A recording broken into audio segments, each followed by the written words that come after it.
Hello friends, स्वागत है आप सबका एक बार फिर से मेरे यूट्यूब चैनल कहानियों का सफ़र में। आज मैं आपके लिए एक नई कहानी लेकर आई हूँ। यह कहानी उस समय की है जब देश में राम राज्य था। भगवान श्री राम अपने दरबार में लोगों की समस्याओं का समाधान करके लोगों को न्याय दिलाते थे। एक बार की बात है, भगवान श्री राम का दरबार दिन भर सबकी समस्या को सुलझाने के बाद दरबार की कार्यवाही समेट रहा था। लोग अपनी अपनी समस्या का समाधान लेकर वापस अपने घर जा रहे थे।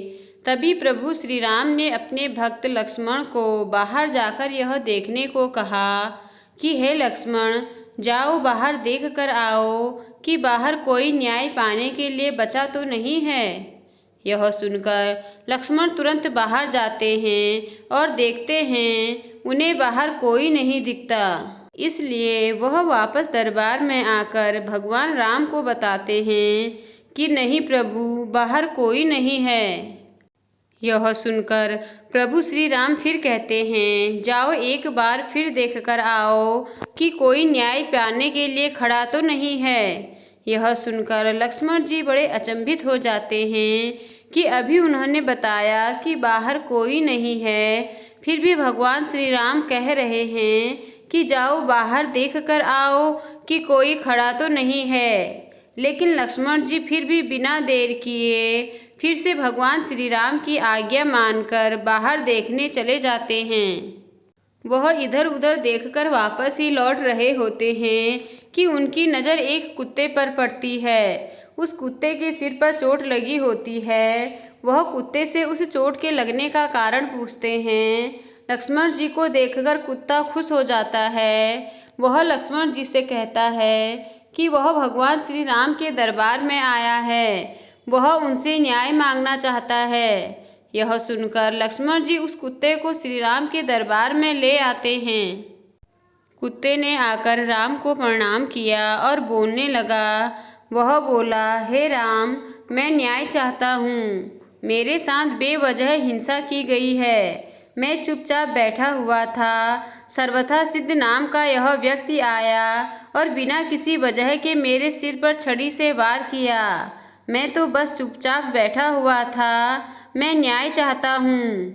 भगवान राम सत्य, न्याय एवं सदाचार के प्रतीक हैं, इसलिए उन्होंने तत्काल सर्वथा सिद्ध को बुलावा भेजा, जो कि एक भिखारी था।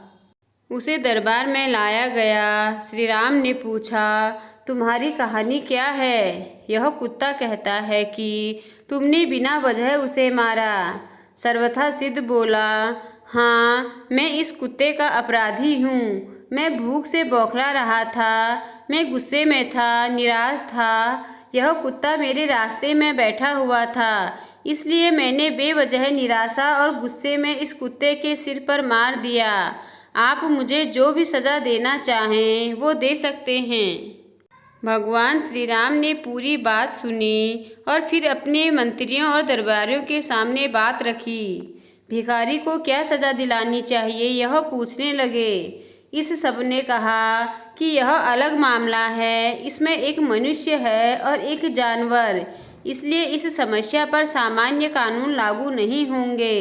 इसलिए राजा होने के नाते यह आपका अधिकार है कि आप ही फैसला सुनाएं। फिर राम ने कुत्ते से पूछा, तुम क्या कहते हो? क्या तुम्हारे पास कोई सुझाव है? कुत्ता बोला, हाँ, मेरे पास इस व्यक्ति के लिए एक उपयुक्त सज़ा है। वह क्या, बताओ। तो कुत्ता बोला, इसे कालिंजर मठ का मुख्य महंत बना दीजिए।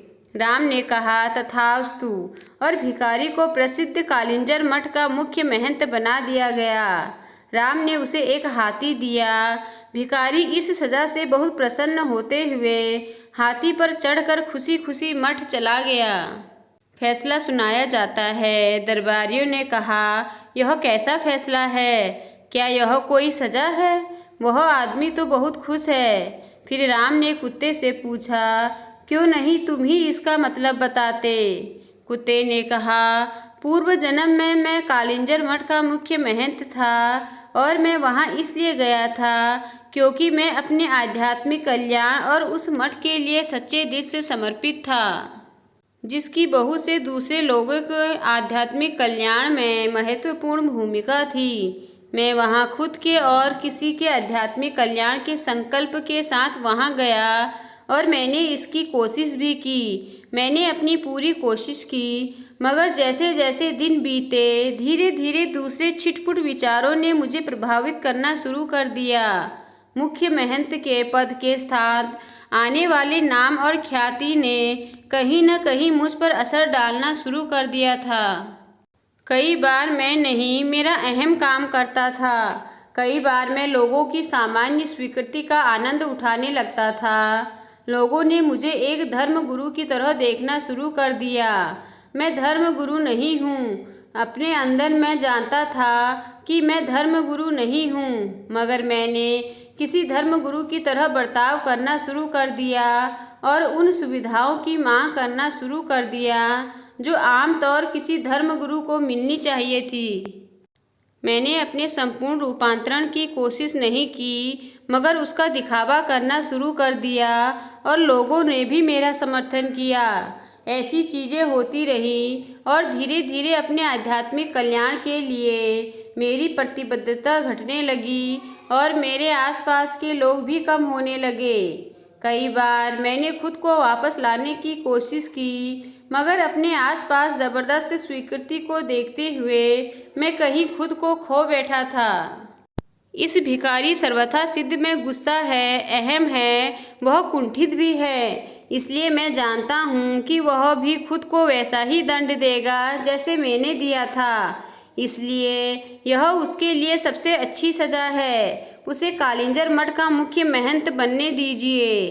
प्राचीन काल में इस देश के उत्तरी भाग में एक बहुत प्रसिद्ध मठ था जिसे कालिंजर के नाम से जाना जाता था।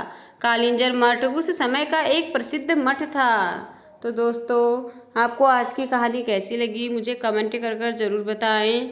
अगर आपको कहानी पसंद आई हो तो मेरे चैनल को लाइक कीजिए और सब्सक्राइब कीजिए और साथ ही अपने दोस्तों के साथ आगे शेयर कीजिए। धन्यवाद।